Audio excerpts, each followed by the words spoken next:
Thank you for the introduction. I think I'll just take a cue from the previous panel where the moderator was just talking about in the context of Pakistan, ke bhai, we did not touch him on. So I believe there's been a lot what has been said on Web 3.0, the decentralization and everything. So of course we'll touch upon those, but our topic is slightly more going to be zero in on finance and decentralized finance, which is a new term which is being gaining a lot of interest. So before I go into the details, just with a show of hands or maybe a couple of inputs from the audience, when we talk about digital banking and internet banking, do you think they are the same terms or they mean something different? So who all say that digital banking, internet banking are one and the same thing? Okay, interesting. And who think that they are different? Okay. So there are quite a few that who believe that they are one and the same thing. So, I have my experts over here, and I think we've come a long way when it comes to, and specifically when I come to Pakistan, banking has evolved quite considerably. There was a time when people did have challenges in terms of opening accounts, not saying that it's not a challenge anymore. Financial inclusion right now in Pakistan still is slightly above 20%, 21%. As per recent figures, Pakistan has the third largest unbanked population. So the challenge is immense. But at the same time, there is, I think, one should acknowledge the great work that is being done by private stakeholders as well as the government in terms of making some considerable and concerted efforts in terms of banking more and more people, because if you bring in more people in the financial net, that is a key indicator to drive economic activity. So with that, when you talk about digital, the future of digital banking, I think some of the terms that come into mind are contactless payments, embedded finance, financial inclusion for all, new partnerships, cryptocurrency, digital currency, etc., etc. So with that in mind, now before we get into the complexities and everything, I would request Ahmed maybe from you, just for the sake of the audience, because there might be some new people who do not exactly understand, okay, what are these new technology when we come to 3.0, the overall blockchains and everything. What is exactly the role of these technologies when we talk about banking and financing industry? Okay, all right, I hope you guys can hear me. और मुझे पता है ये lunch का time है, तो बहुत बहुत शुक्रिया जो यहाँ पे हैं. मेरी कोशिश होगी कि मैं उर्दू में जितना कर सकूँ करूँगा, but my Urdu is not as good as my English. To start off, I work as the head of marketing for a halal crypto ecosystem.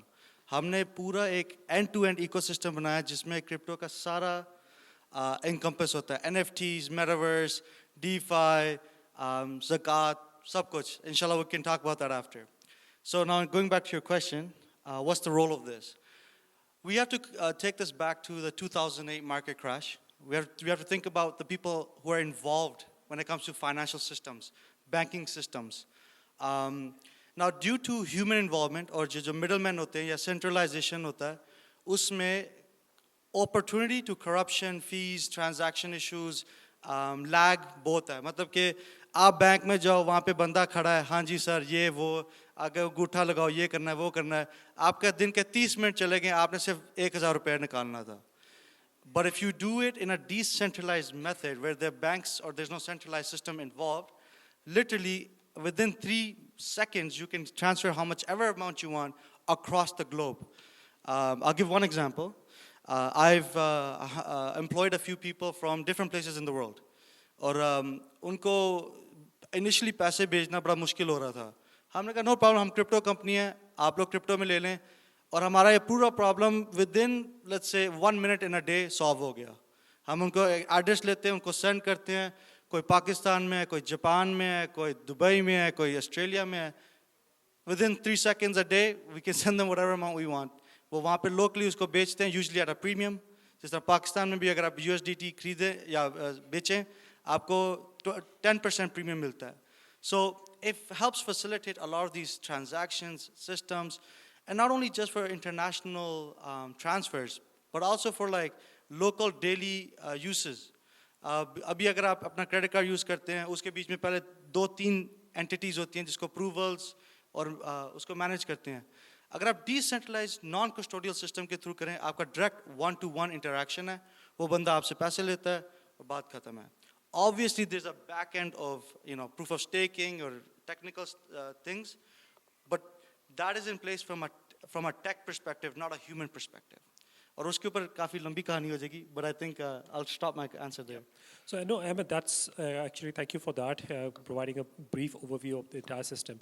But if I were to specifically come to Pakistan, and one of the reasons for why, people are still unbanked, I think there's quite a huge population out there, and there is a certain, let's say, if I may, a lack of trust in the system, because people are very skeptical when it comes to dealing with public monies and everything. They said, okay, mera paisa jo hai kaun use kar raha hai, kis tarah se wo process hoga and everything. So that's where these intermediaries come in. But when we talk about the other side of things, the decentralization, where you talked about some of the benefits, how do you then equate both sides of the equation? One, over here there are people who have that trust factor and all, but when you have such advancements in technology, which I'm saying, yes, technology is a great equalizer, an enabler for such things to happen at click of a button or very, very swiftly, then how do you manage both sides of the equation then? Because you also need to understand the sentiments, the people where they're coming on. Mind you that Pakistan has a lot of rural people, a population who still have literacy rates quite below than their usual markers and all. या पहला काम तो ये होगा कि जिस तरह यहाँ पे सारे भाई बहन आए हैं, education, right? वो पहली बात है. When it comes to trust, I think अब हम उस point पे पहुँच गए कि हम acknowledge कर सकते हैं कि इंसान से ज़्यादा हम trust technology पे कर सकते हैं, क्योंकि technology है 1 + 1 = 2.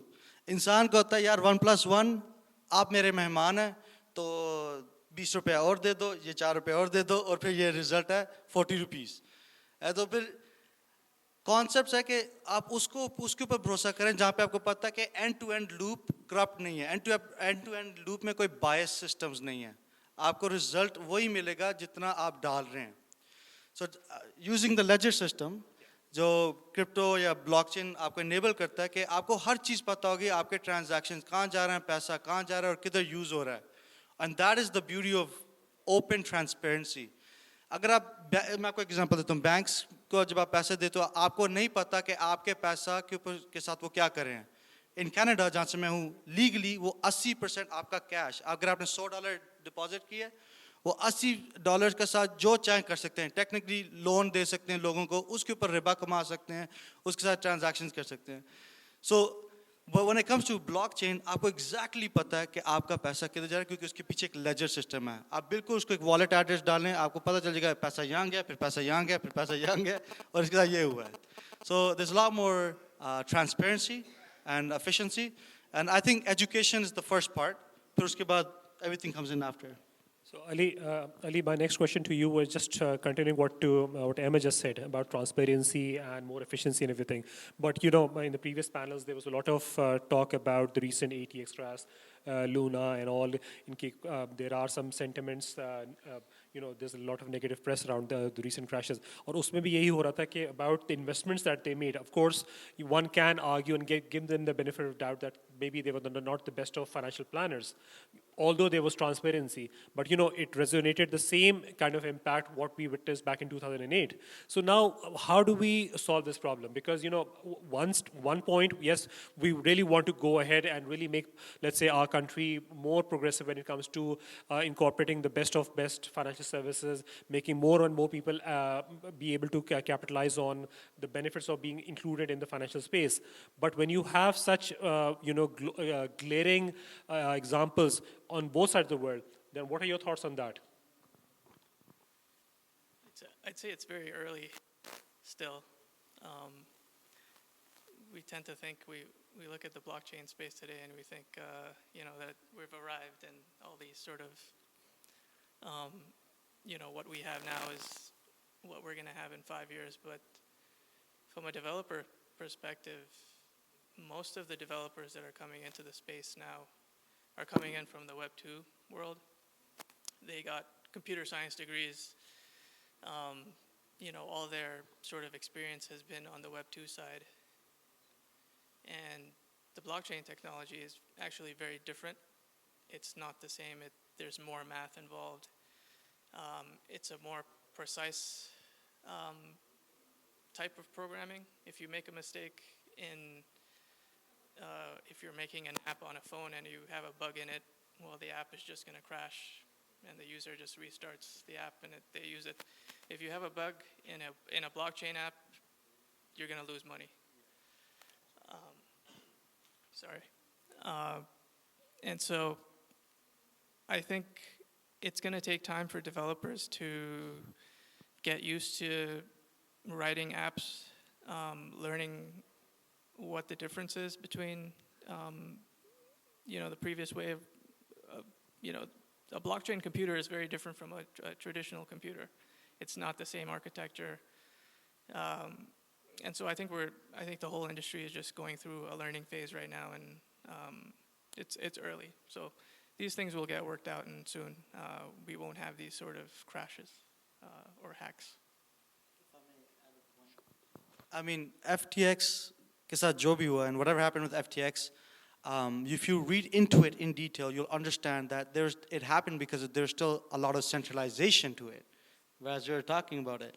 And now if it was purely decentralized, it would be very difficult to do what happened with FTX. Like, Sam Bankman-Fried sent the money across and did whatever they did, leverage and blah, blah, blah. So, and then second point, I totally agree. We're very early. And especially जब industry एक नई होती है ना, उसको test, practice उसके साथ कर के बंदा फिर आगे वो industry बढ़ती है. तो अभी हमारे testing चल रही है, हमारी practicing चल रही है. So. I think that's good. There's always that, sandbox approach, what exactly can work, and you can definitely go into those details. But maybe, yes, we are witnessing, disruption doesn't just come. I think it's not a planned process. It can just happen with a matter of seconds, especially with the likes of these different startups and all, which are just doing some fantastic work. And I think in Pakistan is a lot of talent that is working on different startups, especially the work of incubation and acceleration facilities, quite commendable. And what we are witnessing is a paradigm shift between what used to be digital businesses maybe a year or 2 years ago. We are now talking about the creation of digital asset economy, which is very, very critical. And I think, Ahmed, I would like you to shed a few points when we talk about specifically traditional finance, and now with let's say decentralized finance in the horizon, how would you say that, if let's say we were to make that jump, or let's say that move, how quick or how convenient would that be in terms of making ourselves ready for that particular shift? Okay, so I do come from a finance background, so I can talk about this a little bit more. तो अभी भी banking काफ़ी digital है, हमें पता है इस बात का अंडरस्टैंडिंग है कि अभी भी आप जाएं इजी पैसा, jazz cash, even online transfers and all that stuff. Now I think migration में एक लर्निंग कर्व है, जो अगर हम इंस्टीट्यूशनलाइज कर दें यूनिवर्सिटीज़ में, हाई स्कूल्स में, मिडिल स्कूल में, कि ये आने वाला कॉन्सेप्ट ऑफ फाइनेंस है, तो बच्चे बहुत जल्दी पकड़ लेंगे, especially the youth, or then they'll start using it. And I think for me, it took me about 6 months of using non-custodial and custodial systems, financial systems, to understand it. So migration शायद एक generation ना लगे, maybe 3-4 years लगे, but उसके लिए एक proper अगर institutional systems set up किए जाएं, universities में, high schools में, तो लोग सीख सकते हैं, क्योंकि majority UI UX concepts वही हैं कि इस तरह transfer करना, number लिया, transfer किया. जो back-end systems है जिसमें भाईजान developers की बात कर रहे हैं, smart contracts and that will take time. Chalo, I think in the interest of time, the last couple of points that I would like to request, maybe we can start with Ali. When we talk about incorporation of some of the things, because for us in specifically for Pakistan, the challenge to bank the unbanked is quite immense. We just cannot ignore that. There's nearly, I would say, 70 to 80% people who are still out there to be banked. Now, with these technologies at hand, with some of the promising work that has been done by a lot of people outside Pakistan as well, what would be your message or recommendation to some of the youth sitting over here, especially some takeaways that we can actually furnish in form of recommendations when we are having those public policy dialogues? Yes, these are some of the things that can actually slightly fast track the process of banking more the ban. And what kind of policy provisions that you see that should be enforced vis-a-vis security, privacy, data provisioning, and the kind of stakeholders that need to be involved? I think the main thing that needs to be worked on is the wallets. If you look at the Web3 wallets right now, they're very hard to use. If you lose your password, then no one can help you. You basically lost your money. there's some social recovery infrastructure that can be set up. That needs to be worked on. I would recommend anyone here who's interested in doing that to look into those sort of avenues to make sure that if some person who loses their phone or anything like that happens, that they don't lose their money. That's, I think, one big barrier to adoption. If that happens a lot, then that'll sort of get out in the news and people will stop using it. Other than that, I think it's I think there has to be more of a transition from paper money to digital currency. We need a digital rupee. We need a digital dollar. Once you have that, then your money becomes programmable. You have programmable money, and so you can target specific industries. You can do some really interesting things when your money becomes digital. You can incentivize good behavior. You can incentivize lots of things. And so it's a very interesting future we're walking into. I think it's going to come quicker than most of us imagine. And I think the first step is everyone just needs to sort of understand and think about the underlying technology. Last points. I think we have to work backwards from what the goal is. The goal is to see how Pakistan and our local community can start migrating over to Web3 and decentralization and finance. Look at the benefits of how crypto or stable coins or non-custodial wallets can benefit Pakistan. For example, a lot of people are doing freelancing, but many people are having issues with PayPal. Who here is doing freelancing? Do you have issues with PayPal? Right?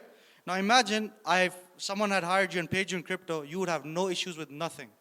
Like as I said, I've hired a sister in Islamabad, and I just send her money on a monthly basis, and that it's very simple.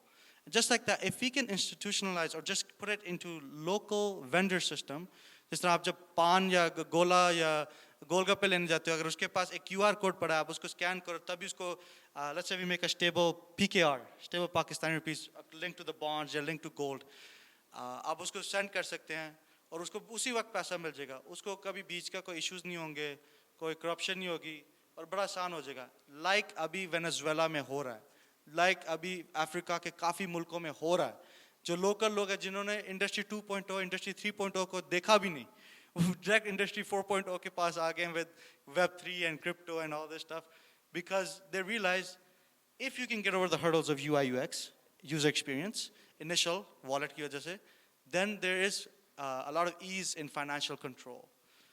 But I have to agree with you, the UI UX is a huge problem. Thank you so much. I believe this was an informative session. I believe maybe you can take a couple of takeaways, but the contact details of these gentlemen and myself are here. Feel free to reach out to us on LinkedIn or any other social platform, and we would be happy to. But just last thoughts from my side, it gives me a lot of confidence when we have so many good and young, energetic people, especially Pakistanis, such as yourselves, who are working in different parts of the world, who are working in some advanced technologies, and they can actually be those pioneers, those mentors who can bring back those learnings and actually propel the country to better beginnings. So thank you so much once again, gentlemen. It was a pleasure, and thank you so much for listening. Have a good day.